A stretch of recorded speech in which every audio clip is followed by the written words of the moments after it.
Dalam video sebelumnya kita dapat lihat if-nya ini hanya mempunyai dua kondisi, ya. Kondisi di mana nilai lebih dari 80 dan kondisi di mana nilainya tidak lebih dari 80, ya.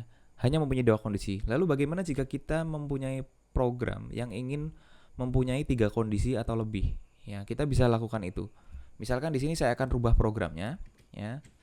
Saya akan rubah programnya menjadi program untuk menghitung apakah nilainya dia dapat A, dapat B, atau dapat C, ya, di mana A merupakan nilai yang mempunyai nilai lebih dari 80. Berarti 80 sampai 100 dapat A.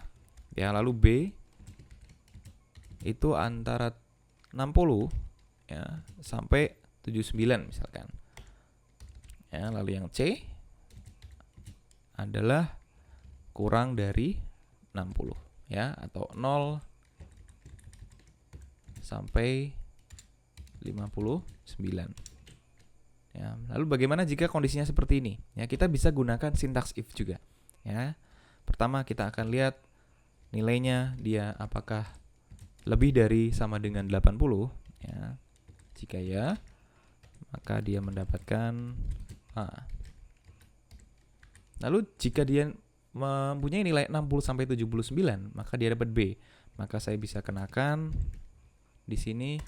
Ya, selain else kita bisa menggunakan sintaks else if. Ya, jika kita mempunyai tiga kondisi atau lebih, kita harus menggunakan else if. Ya, jadi di sini kita beri kondisi dia lagi. Ya, misalkan nilainya adalah lebih dari sama dengan 60.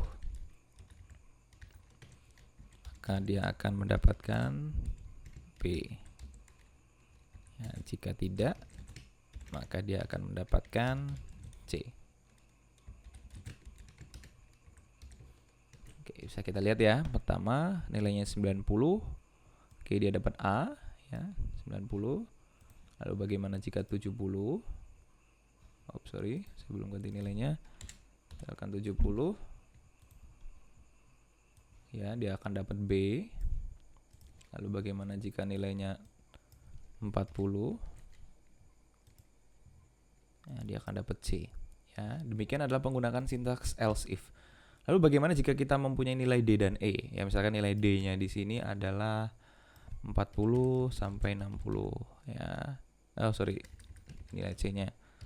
D-nya adalah 0 sampai 39 berarti ya. Seperti ini bukan 60, ini adalah 59. Oke. Kita bisa kenakan else if lagi di sini, ya. Nilai lebih dari sama dengan 40, maka dia dapatkan D. Selain itu dia mendapatkan C.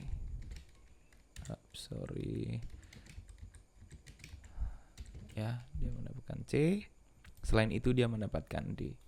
Oke, bisa kita lihat lagi, berarti 40 dia dapat C. Ya, misalkan dia nilainya 39 misalkan. Dia akan mendapatkan D, ya. Dapat dilihat di sini, saya tidak memberikan range ya. Saya tidak memberikan range. Karena program ini akan berjalan dari atas ke bawah, ya. Misalkan saya berikan nilai 90 ya, 90.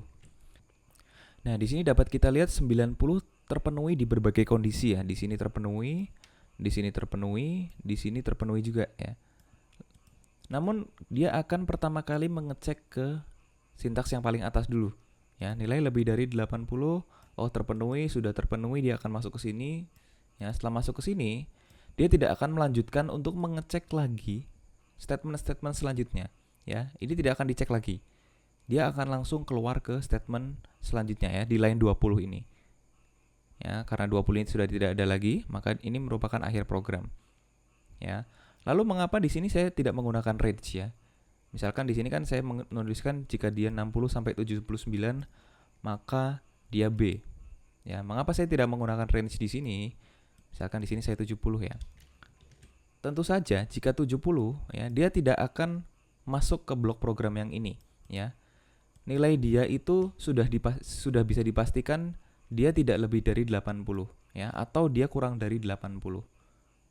Ya, 70 tidak akan masuk ke sini. Jadi di sini saya tidak perlu lagi memberikan nilai batasan atasnya ya. Saya tidak perlu memberikan nilai batasan atasnya karena dia sudah terlempar dari kondisi yang ini. Dia sudah tidak masuk ke blok yang ini. Yang blok yang ini adalah lebih dari 80, maka selain itu adalah kurang dari 80, ya, dia akan sudah terlempar di sini, sehingga di sini saya hanya perlu memberi batasan bawahnya. Ya, batasan bawahnya adalah 60. Begitu juga di sini 40, ya. Jika nilainya 50, dia pasti sudah kurang dari 60, ya. Dia akan langsung terlempar ke sini. Baru di sini saya hanya memberikan batasan bawahnya saja, ya, untuk menghindari dia memberikan nilai yang salah, ya, B, C, dan D, ya. Oleh karena itu saya tidak perlu memberikan range, ya, tidak perlu memberikan range, karena yang perlu dipahami adalah if nantinya akan berjalan dari atas ke bawah, seperti itu.